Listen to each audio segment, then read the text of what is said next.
Il est 20 h à Ouagadougou, même heure à Abidjan, à Bamako et à Lomé. Mesdames, Messieurs, bonsoir à tous. Bienvenue à cette édition du 20 h sur LCA Télévision. Édition de ce dimanche 15 novembre 2020. Voici pour vous les titres de ce journal. Les festivités du 11 décembre, la fête nationale au Burkina, c'est dans moins d'un mois et Banfora, la ville haute, émet des réserves. Des chantiers ouverts à cette occasion sont loin, très loin d'être achevés. La population sur place demande un report pour 2021. Nous sommes allés à leur rencontre dans la cité du paysan noir. Reportage à suivre dans ce journal. Et puis dans ce journal, il sera question également de politique au Burkina avec les élections couplées du 22 novembre 2020. Pour les législatives, les mouvements d'indépendants tentent d'occuper le terrain pour convaincre l'électorat. Hier samedi, le mouvement Sens était en concert meeting au quartier Tampi à Ouagadougou. Les participants à ce rendez-vous ont été invités à faire usage de leur carte d'électeur pour changer la donne politique au Burkina Faso. En République de Côte d'Ivoire, l'opposant Pascal Lafin-Guessan est-il porté disparu? En tout cas, ses avocats sont sans nouvelles de lui depuis le 9 novembre dernier. Il dénonce une détention arbitraire tandis que les autorités judiciaires affirment que Pascal Lafin-Guessan va bien sans pour autant dire où il est détenu. Mesdames, Messieurs, une fois de plus, bonsoir à tous. C'était là les titres de ce 20 h. Bienvenue à l'écoute. Direction la Côte d'Ivoire, en ouverture de ce journal. Les avocats de Pascal Lafin-Guessan dénoncent une détention arbitraire et l'isolement de leurs clients auxquels ils n'ont pu avoir accès depuis le 9 novembre dernier lors de sa première comparution devant le juge. Le chef du Front populaire ivoirien, l'EL FPI, reconnu par les autorités ivoiriennes, est accusé, comme d'autres leaders d'opposition également aux arrêts, de complot contre la sécurité de l'État depuis la déclaration de formation d'un conseil de transition sous la présidence d'Henri Konan Bédié et dont il est le porte-parole.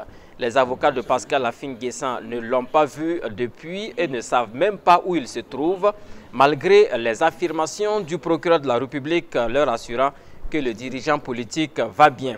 Maître Pierre Dagbo Godé, un des avocats de l'opposant, demande l'application du code de procédure pénale et affirme que des procédures judiciaires seront engagées dès lundi dans ce sens. Au Mali, lors du forum de Nyono, les ministres s'étaient notamment engagés à désarmer tous les détenteurs illégaux d'armes et assurer la protection des personnes et de leurs biens. En parallèle, les chasseurs d'oiseaux et la communauté Peul avaient conclu un accord pour mettre un terme à leur hostilité. Ce pacte de non-agression devrait ramener la sécurité dans le cercle et notamment à Farabougou, village assiégé depuis début octobre par des djihadistes sur fond de conflits intercommunautaires. Alors que l'on s'attendait donc à une accalmie, jeudi dernier, 2 roquettes sont même tombées dans Farabougou à proximité des militaires maliens présents dans le village depuis 3 semaines. Et le lendemain, vendredi, des villageois ont tenté d'aller dans leur rizière et ont essuyé des tirs de la part de djihadistes et ont dû être secourus par des soldats maliens après échange de tirs. Dans la localité de Farabougou, des villageois pensent que les chasseurs ne sont pas concernés par cet engagement signé il y a une semaine et souhaitent que l'État malien s'occupe en priorité des combattants djihadistes.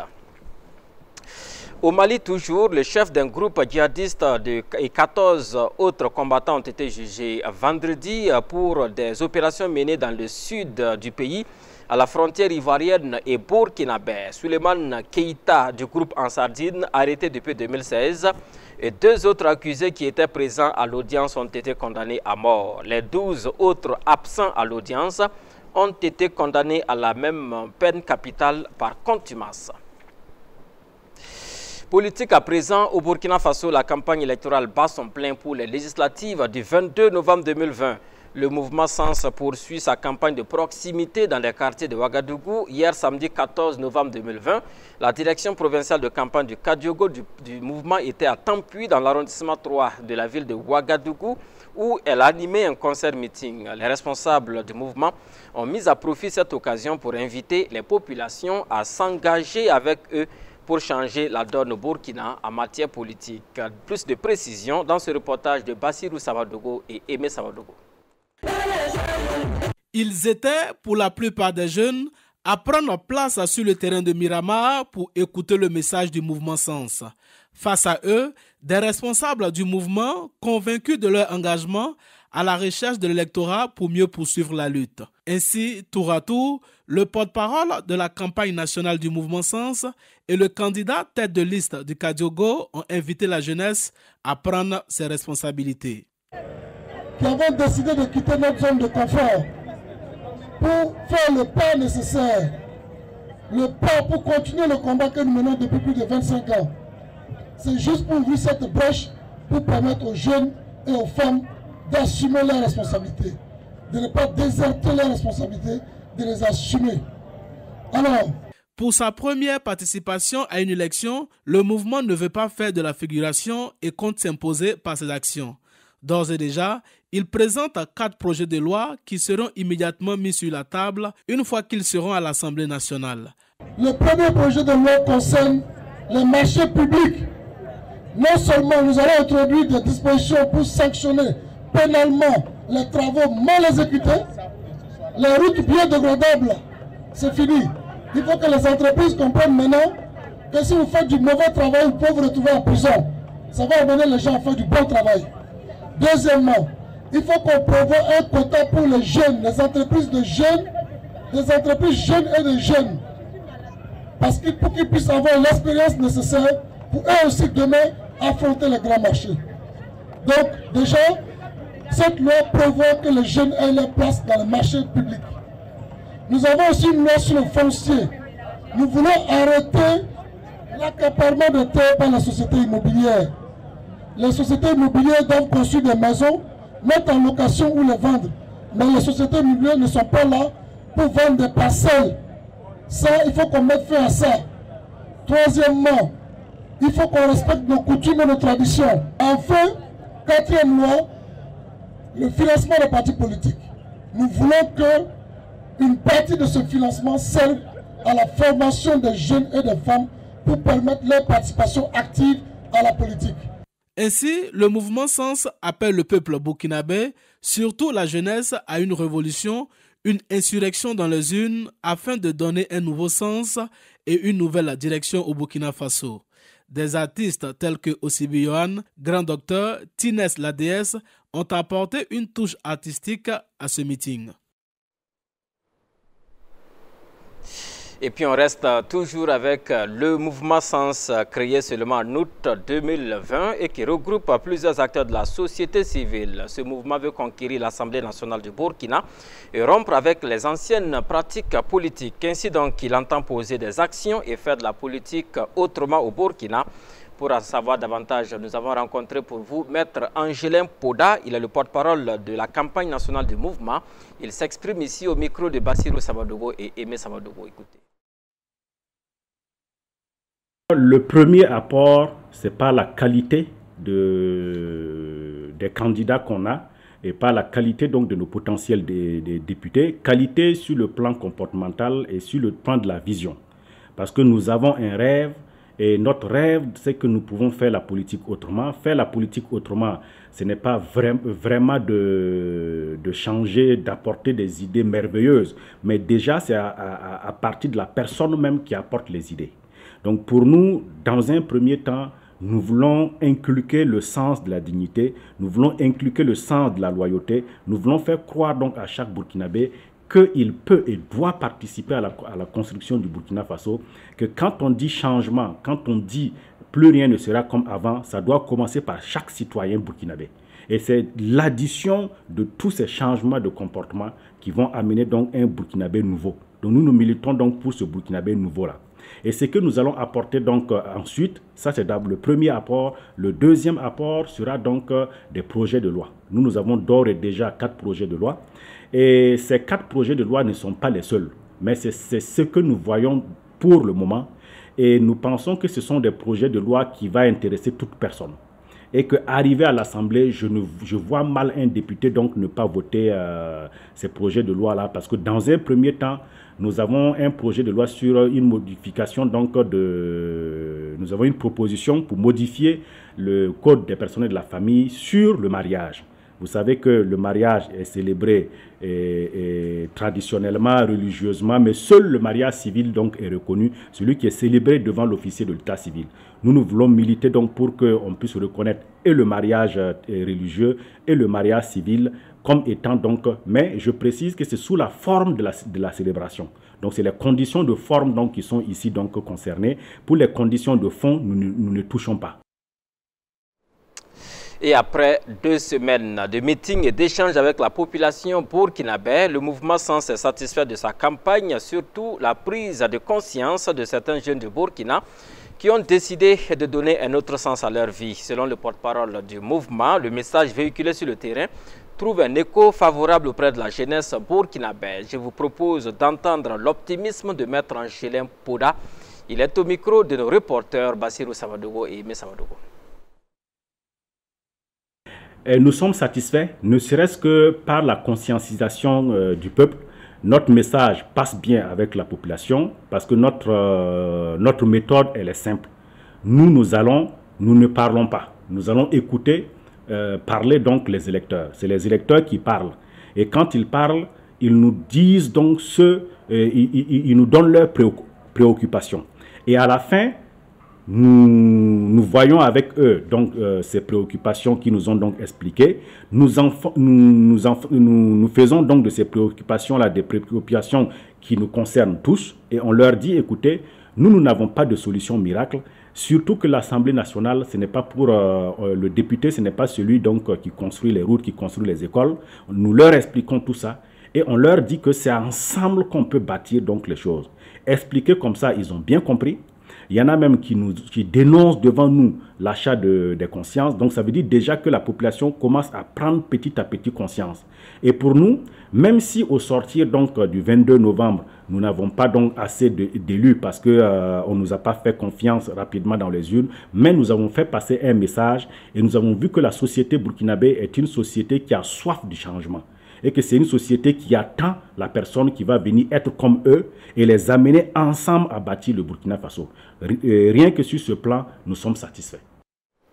En Éthiopie, les forces du Tigré tirent sur Asmara, la capitale de l'Érythrée voisine. Et c'est sans doute une étape majeure dans le conflit qui oppose depuis maintenant 12 jours l'Éthiopie à la province dissidente du Tigré dans le nord du pays. Le Front de libération des peuples du Tigré, le TPLF, a même revendiqué ce dimanche 15 novembre 2020 des tirs de roquettes qui ont visé samedi la capitale érythréenne. L'Érythrée étant soupçonnée par les forces rebelles du Tigré de collaborer avec les forces éthiopiennes. Plusieurs roquettes ont visé l'aéroport d'Asmara. Il y en aurait eu 4 selon la radio érythréenne d'opposition ERENA basée à Paris. Aucun bilan n'est disponible à ce stade. Des habitants ont-ils été tués ou blessés?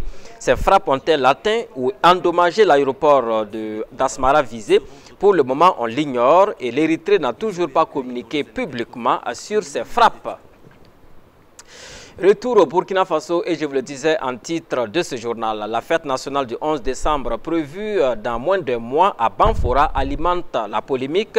Ils sont de plus en plus nombreux, les natifs de la région des Cascades, à demander un report des festivités pour décembre 2021. La principale raison évoquée reste le retard constaté dans l'évolution des chantiers d'infrastructures prévus à cette occasion.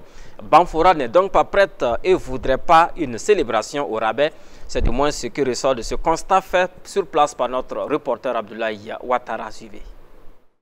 À moins d'un mois de la fête de l'indépendance, des machines continuent de crier, des maçons accrochés aux bâtiments inachevés, une salle de conférence qui attend toujours sa finition. Au centre-ville, impossible pour certains citoyens d'accéder à leur domicile. Et pourtant, la cité du Paysanois accueille dans 3 semaines les festivités du 11 décembre, marquant la célébration des 60 ans d'indépendance du pays de Thomas Sankara. Certains fils et filles de la région demandent le report des festivités en 2021 au regard de l'évolution des travaux.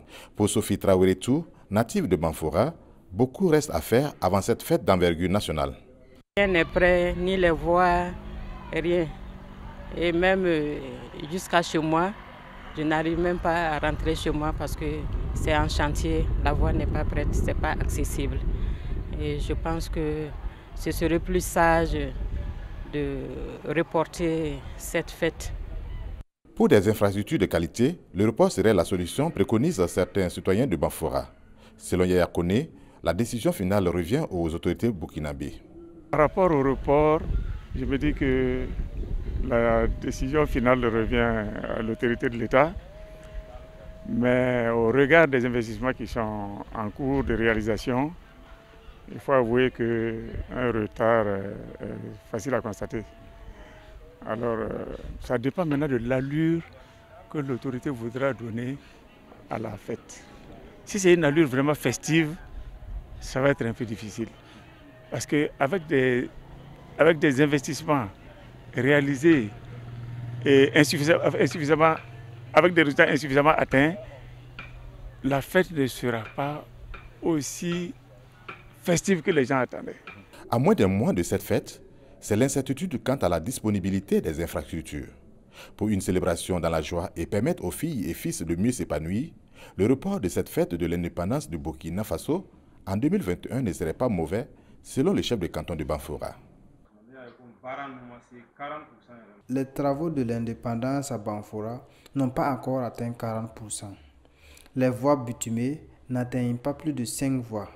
Selon moi, cette fête d'indépendance ne sera pas bien organisée.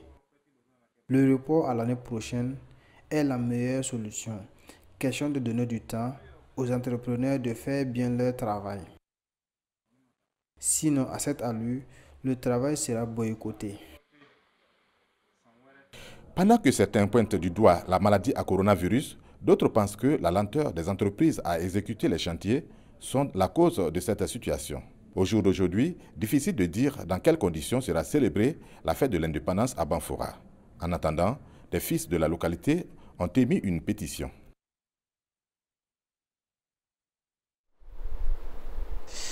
Au Niger, l'opposant Ama Amadou ne pourra pas prendre le départ de la course vers le fauteuil présidentiel, faute de présenter un casier judiciaire vierge.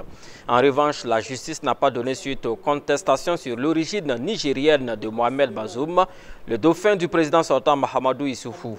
Et finalement, sur les 41 candidats déclarés aux prochaines élections présidentielles, seuls 30 seront autorisés à conquérir les voix des électeurs nigériens.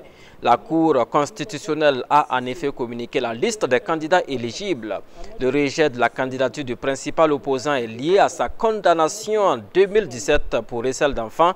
Les autres candidatures rejetées sont celles de prétendants n'ayant pas pu déposer le montant de la caution qui s'élève à 25 millions de francs CFA. Un mot de culture pour terminer cette édition du 20h. L'édition 2020 des Sotigui Awards, cérémonie de récompense des acteurs du cinéma d'Afrique, s'est tenue dans la soirée d'hier samedi 14 novembre 2020 ici à Ouagadougou. Et c'est Charlène Gassama qui est montée sur la plus haute marche du podium en remportant le trophée d'or. L'Académie des Sotigui Awards a également rendu hommage à des acteurs du 7e art vivant ou disparu. La rencontre était placée sous la présidence du ministre Abdul Karim Sango de la Culture. Des détails en images avec Achille Ouedraogo et Aurélia Minungu. Charlène Gassama de la Namibie remporte le trophée de la 5e édition des Sotigui Awards. Elle succède ainsi au Haïtien Guimi Jean-Louis de la 4e édition. Charlène Gassama a également reçu le trophée de la meilleure actrice de l'Afrique australe. Je travaille dans ce domaine depuis 15 ans. 15 ans, je vous dis.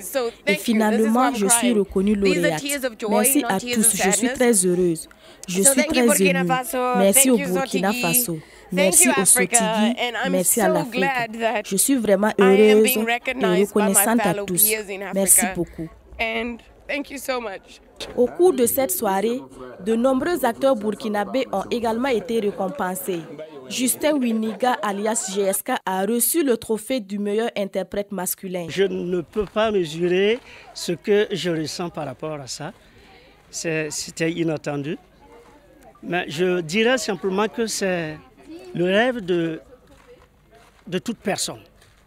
Quel que soit le métier que tu fais, de voir ce métier être couronné une fois, un jour, quelque part.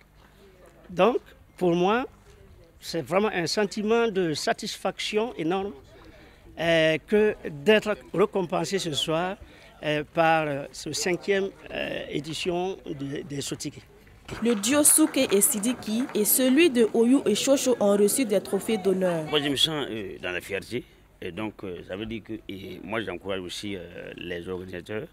Et puis, il faut toujours appuyer aussi les organisateurs pour qu'ils puissent mettre en œuvre pour faire valoriser l'art même africain d'abord. Et puis aussi honorer ceux qui ont travaillé, ceux qui ont bossé et celui qui veut toujours bosser. On ne vient pas au cinéma, au théâtre par le fainéantisme. Non, chez nous, il faut travailler, il faut écraser la roche. Éléonore Cocti est distinguée meilleure interprète féminine. Je me sens chanceuse en fait que mon pays et que les Sotigui Awards en fait reconnaissent le travail que j'ai commencé en 2011 et 2020 marque 10 ans de carrière et 10 ans de carrière avec un trophée. C'est tout ce que je pouvais rêver. J'encourage les Sotigui Awards en fait à continuer le travail qu'ils ont commencé, qui est de valoriser le travail des acteurs qui n'est pas assez valorisé, il faut le dire, parce que l'acteur après le plateau en général, on l'oublie en fait. Le trophée du meilleur acteur de la diaspora est revenu à Galiam Bruno Henry. Fier, mais jusqu'à ce que ça arrive, j'avais une boule au ventre parce que je trouve qu'il y a énormément les acteurs sont formidables. Et voilà, après je suis là, c'est tombé sur moi, mais en même temps, je suis venu avec un film fort que j'ai tourné en Côte d'Ivoire qui s'appelle Résolution. Donc je dédie ce film à toute l'équipe. Et puis c'était un message fort, puisque c'est un film sur les violences faites aux femmes. Donc du coup, ça a encore d'autant plus d'importance. Et ça, ce prix, je voudrais le dédier aussi à toutes ces femmes et que demain, tout ce massacre, ces féminicides s'arrêtent, quoi. Kalima Gadji, alias Marem dans la série Maîtresse d'un homme marié, reçoit le trophée de la meilleure interprétation féminine série télé. Je me sens amazing, je suis contente, je suis honorée comme je l'ai dit. Et ouais, ce soir je suis la meilleure. Le directeur de vente de Canal+ Burkina, qui a représenté son directeur général, exprime l'intérêt du soutien de Canal+ au Sotigui Awards. Soutien à la production cinématographique africaine, donc il est tout à fait logique pour nous d'être le sponsor d'un tel événement qui magnifie et récompense et reconnaît les efforts des différents acteurs. Et pour nous, en tout cas, c'est un privilège d'être le sponsor des Sotigui Awards. La tribune de faire un appel de combat commun contre le piratage. Donc vous avez vu la campagne qui est en cours sur Protège ta télé. Finalement, c'est Protège ta télé, protège ta star, protège ton contenu. Parce que c'est derrière tout ce que nous regardons, ce sont des hommes et des femmes qui investissent des efforts physiques, matériels, financiers pour pouvoir produire. Et s'ils n'arrivent pas à pouvoir profiter économiquement de ces efforts, c'est l'industrie qui a un mal et c'est le modèle économique qui va être éprouvé. Ce qui fait que Canal+ lance cette campagne contre le piratage qui s'appelle Protège ta télé et nous invitons donc les uns et les autres à adhérer à cette campagne afin de pouvoir protéger les œuvres intellectuelles de toutes ces personnes qui sont sur la chaîne de la production cinématographique en Afrique et partout d'ailleurs dans le monde. Au total, une vingtaine de comédiens d'Afrique a été primée. Rendez-vous est pris pour l'année prochaine et vive le cinéma africain. Et voilà, mesdames, messieurs, c'est sur ces images de culture que s'achève cette édition du 20h, une édition préparée par toute l'équipe rédactionnelle et technique de la chaîne Au cœur de l'Afrique, qui se joint à moi pour vous dire merci de nous avoir suivis. Rendez-vous demain pour de nouvelles actualités africaines. Bonne suite de programme à tous. Au revoir.